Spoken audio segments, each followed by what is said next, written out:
Welcome to the webinar with Symbiosis School of Economics. I welcome all potential MSc students to this little interactive session that we are going to have. To tell you more about Symbiosis School of Economics, we are established in 2008, inaugurated at the hands of Montek Singh Ahluwalia. We began with a BSc program in 2008 with 82 students.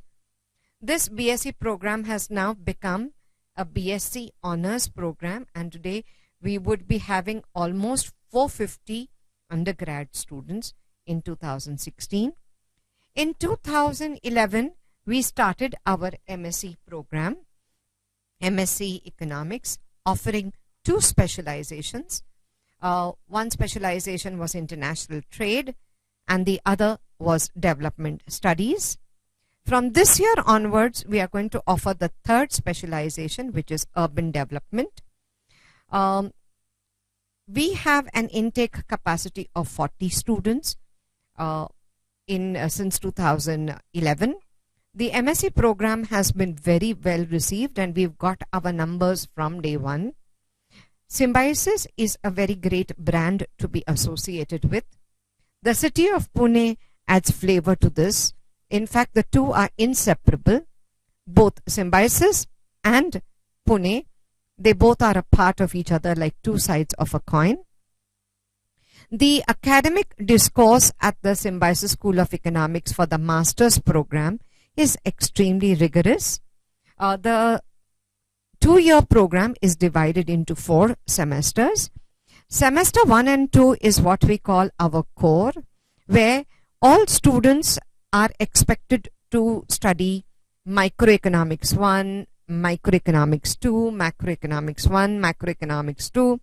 We have econometrics 1, econometrics 2, mathematical economics, research methods, public economics, and economic growth. The content is quantitatively linked. We are called MSc because there's a high quant element in our teaching. We do feel that this will help students to go beyond in analytics and other kind of jobs which require this kind of application in decision making. In part 2, where you make your choice between development studies and trade, you would have 7 separate papers which would cover various aspects. I'm sure all of you have gone through the academic structure, the program structure on our website. As and when specific questions come, we'll be willing to answer them. A little bit about our students. We have a very good gender equation. There are more girls than boys. We find that students come from all over India. We have been marking our student progression, and the students have gone in for either further studies like a PhD. They have taken up jobs with think tanks. They've taken up jobs as faculty or teachers, assistant professors, or teaching associates in various academic institutions. Some of them are even placed with corporates. On our website, we have a detailed tag on placements, which gives you the placement brochure and gives you an idea of what placements happen. The program over the 2 years has an assessment and evaluation which is rigorous. But before I come to assessment and evaluation, let me tell you that we have very good quality faculty, which is the key aspect or highlight or differentiator of Symbiosis School of Economics. Whenever I have taken feedback from my students, they love the faculty at SSE. They are young, they are full of new ideas, their pedagogy is very engaging. They look at the theoretical model, the quantitative analysis, and the contemporary issues that go with it. That's on the, what my faculty do. In terms of assessment, again, it's rigorous. It is internal assessment is a 60% component, and external assessment is 40%. There is continuous evaluation which happens, At the end of year 1, you have internships. Yes, we do have a placement cell. Yes, we do take care of internships. But if you want to plan your own internships, you're also free to do that, because sometimes a student feels, I want to be back in my little city and I want to do internships out here.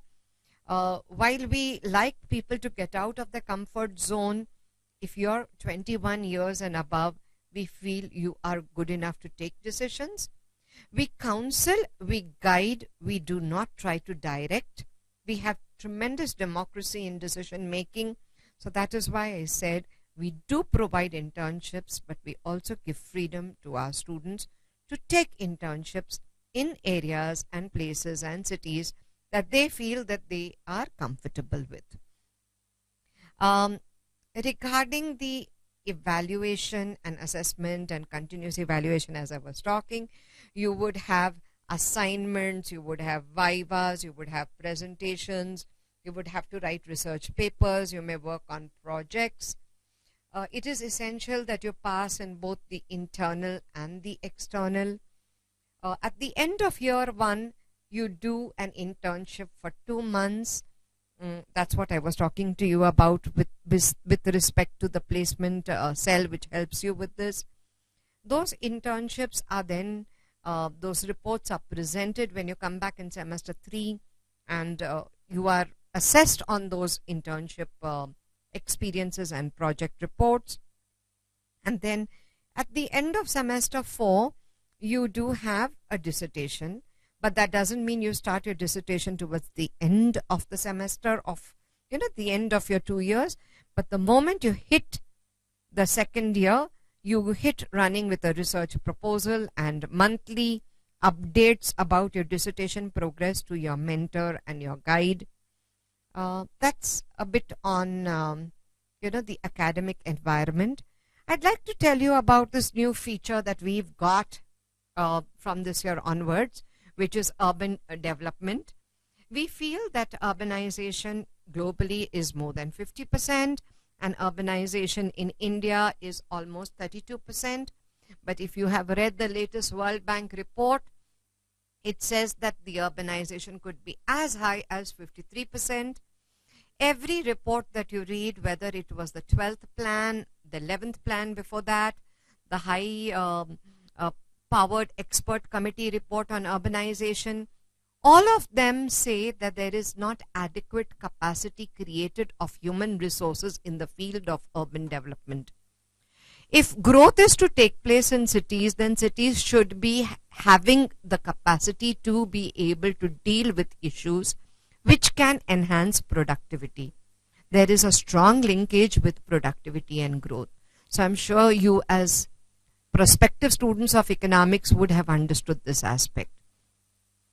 A little more about the eligibility to the program.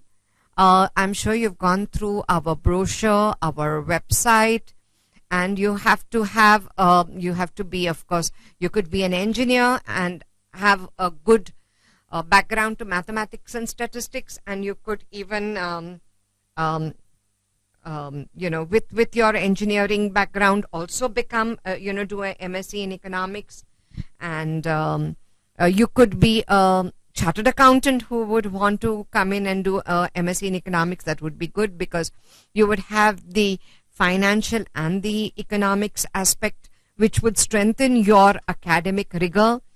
What's important is that you have some knowledge of mathematics and statistics, which is then used in every core paper which is taught to you over the 4 semesters. I will now pass the mic on to my colleague Ishita Ghoshal, who is the program in charge of Symbiosis School of Economics MSc program. Hello everyone.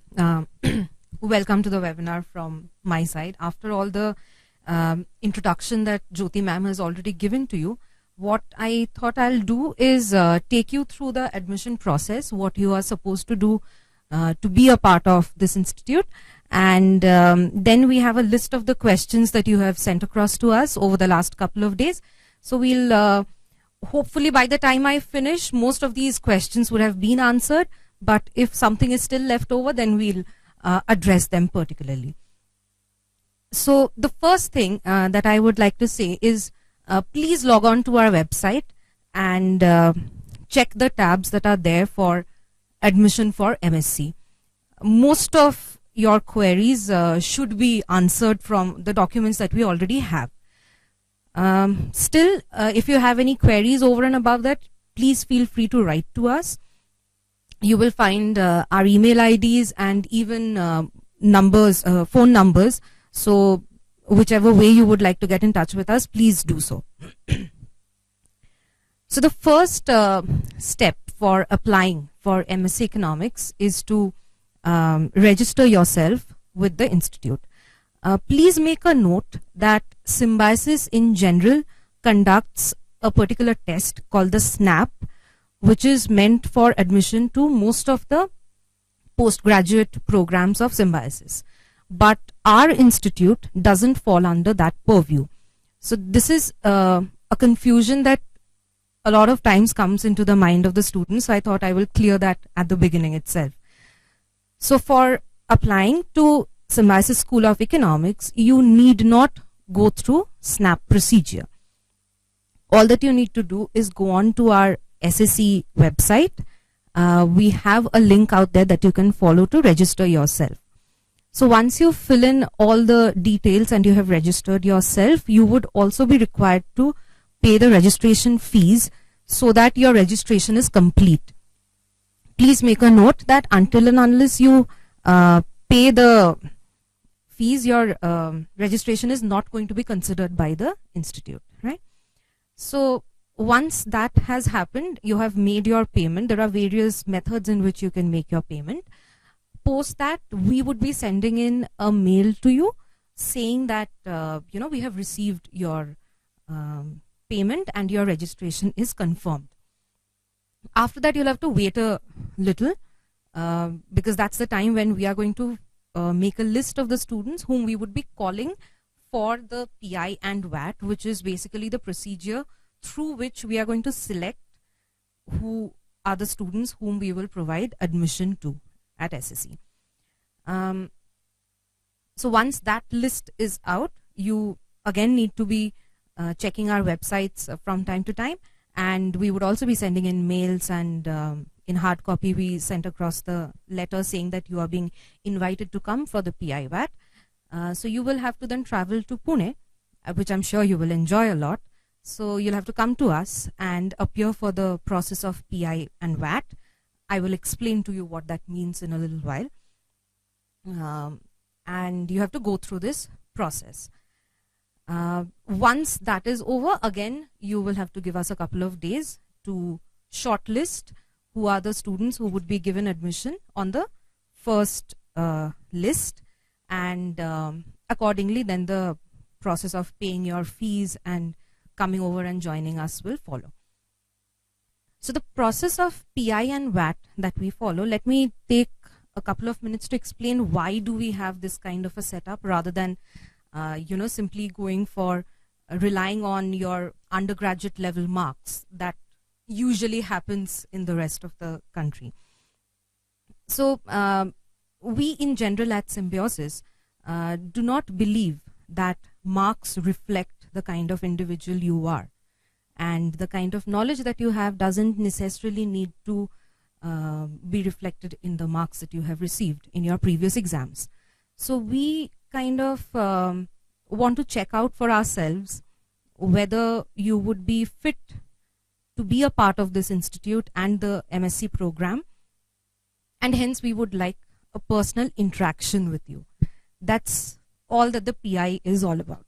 Right? So we call it personal interaction, wherein we meet each of the students.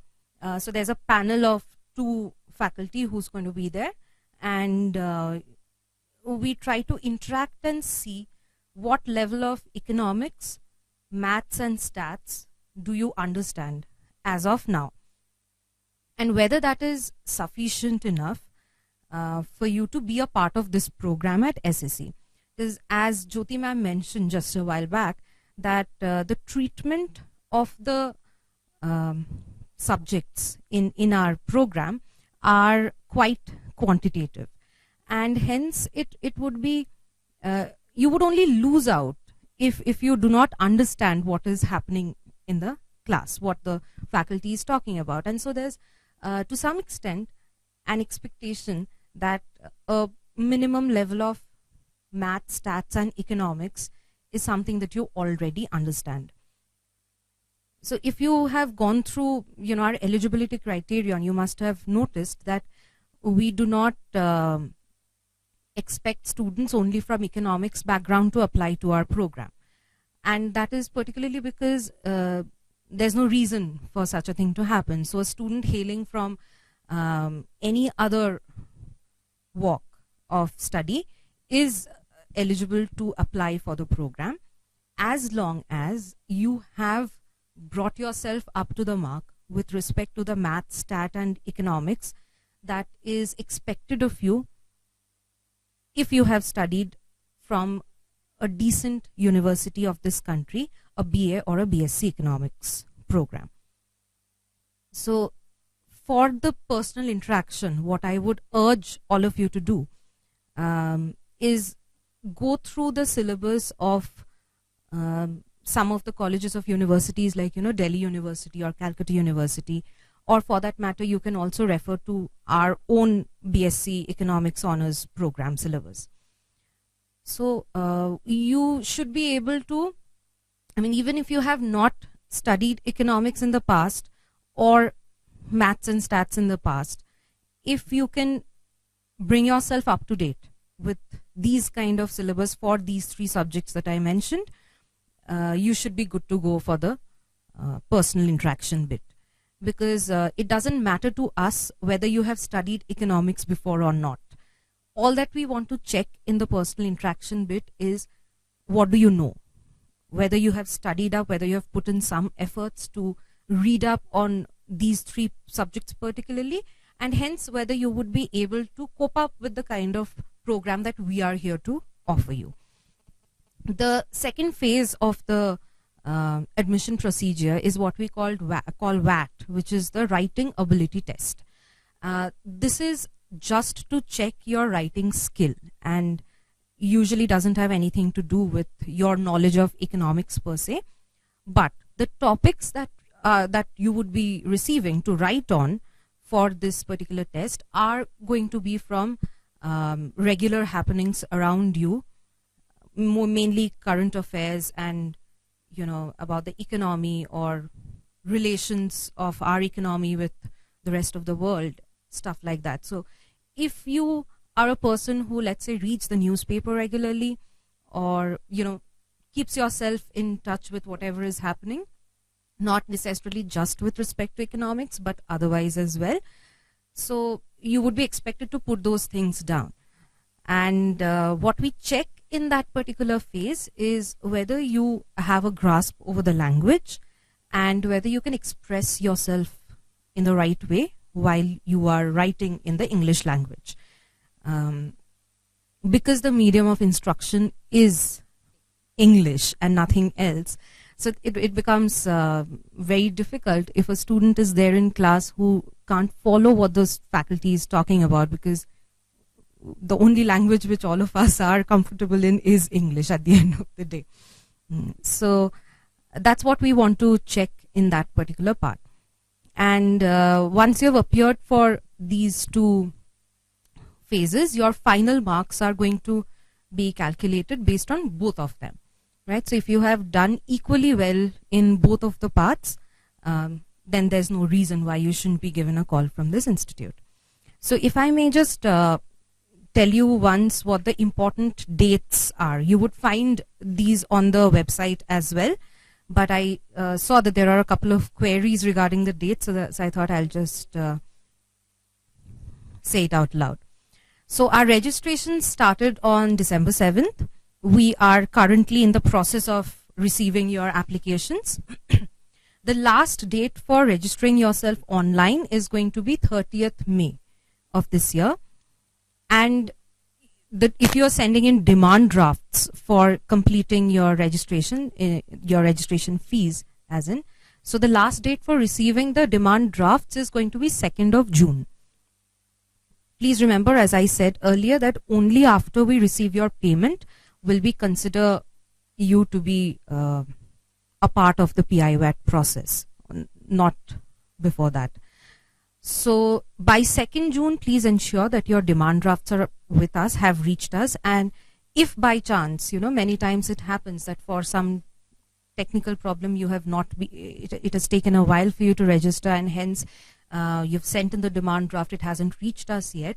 So what I would suggest is, if you are doing this almost by the time the deadline has come close, please send us a mail with a photograph of your demand draft, and just mention that you have already sent it across, but it might take a couple of days to reach us, and then we will consider your candidature in that case. But without that, it's going to be almost impossible for us to consider you even for the PIVAT process. On 7th of June, we expect to bring out the list of students whom we'll be calling for the admission process. So 7th of June is when you should be hooked onto our website to check whether you're there on the list or not. On 16th and 17th of June, we would be conducting the PIVAT process in Pune, in our campus itself. So for the ones who would be appearing for it, you will have to travel to Pune for that.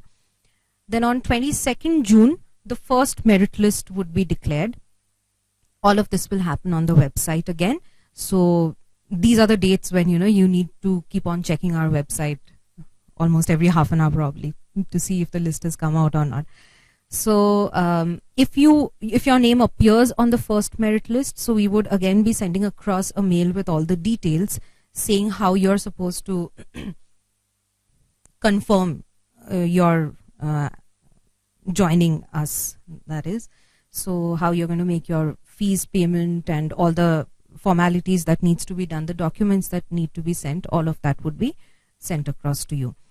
If by chance your name doesn't feature on the first merit list, then you'll have to wait out for the second merit list to come out, which is going to happen on the 29th of June.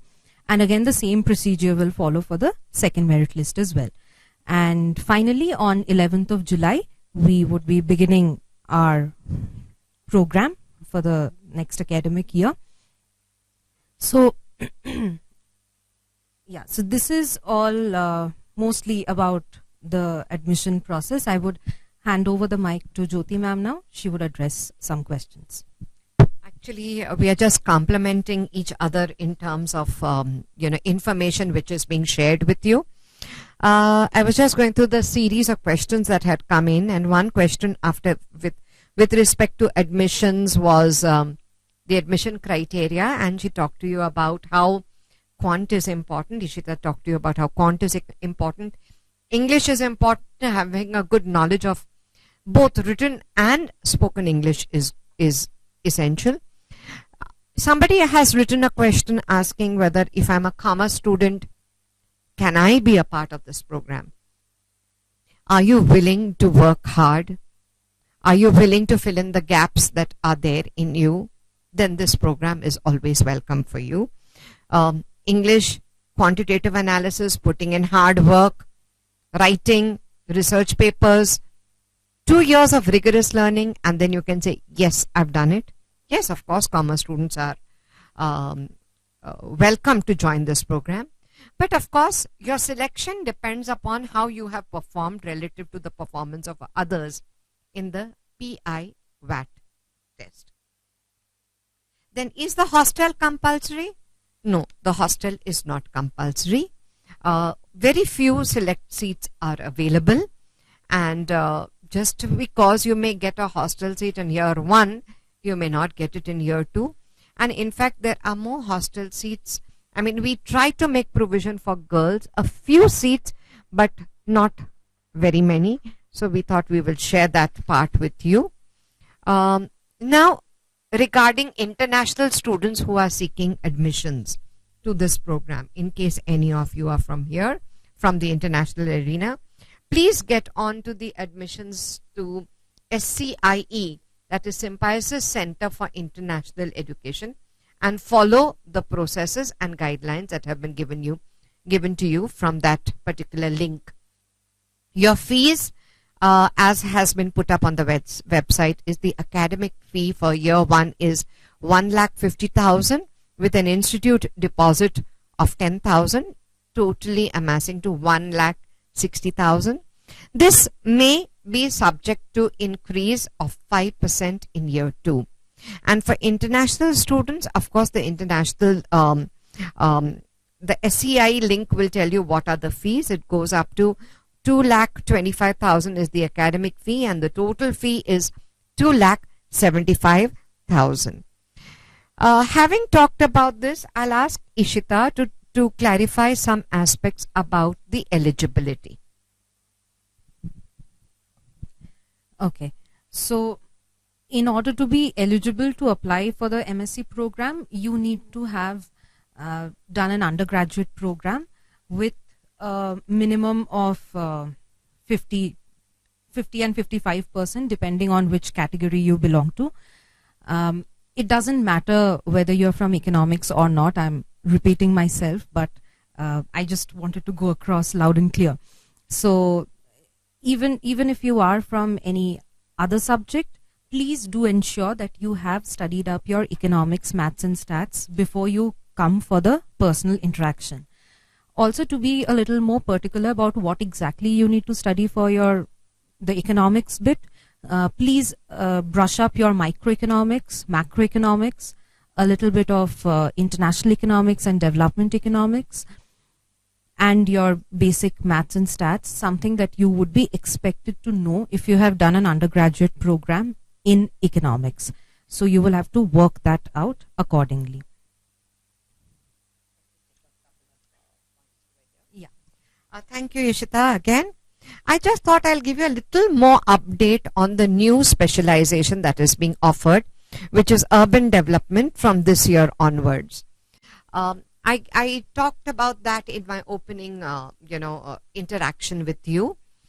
Some of the courses which are going to be offered would be, for example, land economics, urban finance, urban governance, urban transport, water and sewerage, sanitation, energy and environment, waste management, urban planning, geoinformatic systems and decision making, urban poverty and migration and informalization, demography and urbanization, development experiences, studying the development experiences of other cities around the world and seeing how our cities can, improve.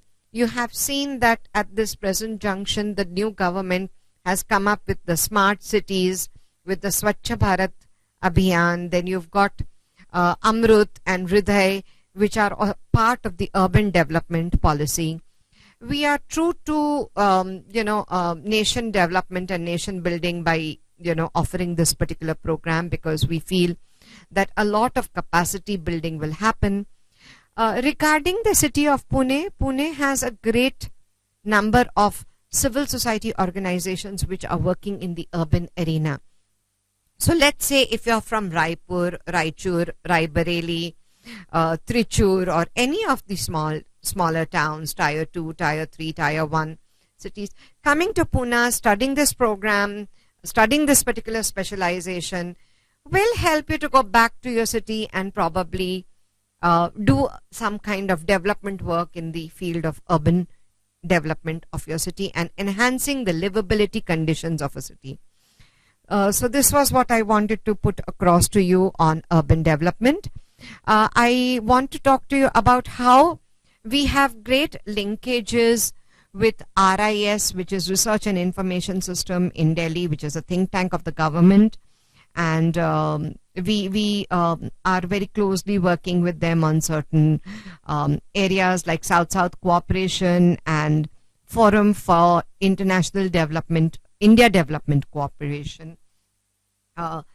We've had FIDC, which has come to Pune, and we've been host to it. We are having a particular 2 centers we have in our institution, which allow for good academic rigor, research, dissertation. One is the Center for Academic Writing and the other Center for Quantitative Learning and Application. I would ask Ishita, because she's one of the heads of one of those centers, to add some dimension about this by giving you some inputs. Right. So I take care of the Center for Quantitative Learning and Applications at SSC. What we envision to do is make learning quantitative economics a little more fun than what you may have thought it to be till date.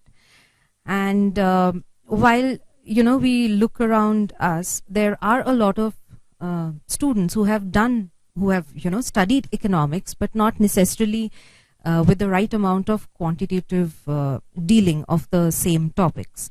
So the CQLA, as we call it, wants to provide that kind of support to anybody and everybody who is interested to learn a little more quantitative economics. So the first thing that we had done, which was instituted 5 years back, we run a particular course called the Quantitative Economics, which is offered to students who are not from our university, but other universities and studying in Pune or Mumbai for that matter. So it's a 6-month, we provide a certificate at the end of, at the completion of the course. So we call it a certificate or a modular course in quantitative economics. So we teach maths, stats, mathematical economics, and econometrics under these 3-4 modules. That is one of the programs that has been pretty successful till now from the CQLA. This particular center, we support all the students and faculty of this institute for whatever is there to be done under quantitative techniques. So the faculty who teach here and who are involved with this center are extremely passionate about what they do, and would always be too happy to help anybody who is interested to learn. That's the only thing that we want to foster, that if you want to learn, we are there for you. And we intend to become a support structure, you can say, for all the quantitative research that one would be interested to do in the university and probably later in the city of Pune. The Center for Academic Writing is again something very unique. There we do offer papers on research methodologies, but sometimes over and above that, it becomes necessary to seek a little more help. And if you are passionate about writing, be it academic or non-academic, that's the place where you should be going to. So we have our newsletters, college newsletters that are published. We have our journal, a college journal, which is published. So all of that is taken care of by the Center of Academic Writing, which is headed by faculty, but again, a lot of involvement from the students also comes across. If I may take this opportunity to also answer a couple of questions that I went through. So a couple of you wanted to know about how extra and co-curricular activities, do we have at all these kind of activities in the college or not? And probably since the beginning we've been talking about studies and how important economics and maths and stats is. Please don't take us to be sad and glum people who only study and don't do anything else, right? So if you again go on to our website, you will see there's approximately 10 to 12 clubs that the institute hosts, and the kind of activities that these clubs do ranges from core to extracurricular activities, right? And all our students are encouraged at all point in time to be proactive and take part in all of these activities. So there are a lot of events that happen in the college, right? So our students do participate in all of those events. But also our students go out and represent the college in various fests and symposia, even in various conferences. So whether you're interested in dancing or singing or debating, MUN, right? Or you are interested in your research, wherein, you want to present research papers in various conferences, or sports activities. So we do have teams for almost all the sports that can be played. And particularly our college has a very good reputation with representation in the university with respect to football, cricket, volleyball, badminton, swimming, table tennis, to name a few. So if you are here, you will not be disappointed with just one side of the story and leaving the rest aside. That's not going to happen. In fact, we are going to push you and urge you to do everything and excel in whatever you think is the priority of your life, but not just sit with academics. Thank you, Ishita. I just thought there was one question which talked about, the infrastructure available at the institution. And I thought I'll share with you that we have all ICT enabled lecture rooms, the library and the computer lab. The computer lab is a 50-seater computer lab, which is well equipped. We then have a gymnasium. We have canteen. We have a healthcare center, an auditorium. And we are right in the heart of the city. So you would be approximately maximum 2 kilometers away from a movie theater, which is E Square. And you would be a kilometer away from Marriott, if that's what you want to have your meal at, in one direction. If you just got out, there's a canteen in college. But if you feel like having your South Indian food, you just have to go down to Ferguson College, to Rupali Vaishali, where you would get the South Indian kind of meal that's available. So it's a institution right in the heart of Senapati Bapat Road, which connects you any side to your left or the right. If you move, you'd find it very easy to negotiate the city. There are good houses available on rent and PG accommodations. So most of our students just walk it from their PG accommodation to the place of, college. Rickshaws are available as you get out of the college. I must tell you that the bus service in Pune is not the greatest. So we are not... and yes, that's why we are talking about urban development and urban transport, and hope one day we are going to be able to solve the transportation problem at a much cheaper rate, but that is there. While urban development is my pet area, I thought I will run you through some of the courses which are even available for international trade and development studies. For example, under development studies in 3rd semester and 4th semester, you do 7 sets of courses of 4 credits each. One is theories, models of development and distribution, which looks into the theories of development. Then the other is markets and institutional framework for development. You have a lovely paper which brings in the trade and the aid angle, which is called Trade, Aid and Development. And for students who are doing development studies, they will be studying both urban economic development as well as rural development. In the next semester, that is in the 4th semester, the students of development studies also go on to doing a course on human development and another course on development experiences. Vis-a-vis international trade, which is our very, very popular specialization, and people who are very keen on getting into corporate life, etc., they think this is a very great, way of learning. The courses taught under this particular specialization is pure theory of trade, the trade policy, that is international trade policy, foreign capital, labor market and development, trade and environment. Into the next semester, they do multinational corporation law and even export procedures. Besides that, They also do a course on international organization and regional cooperation in trade, international capital market and finance. These are some of the courses offered under international trade as a specialization, which I was talking to you now, and the earlier one, development studies.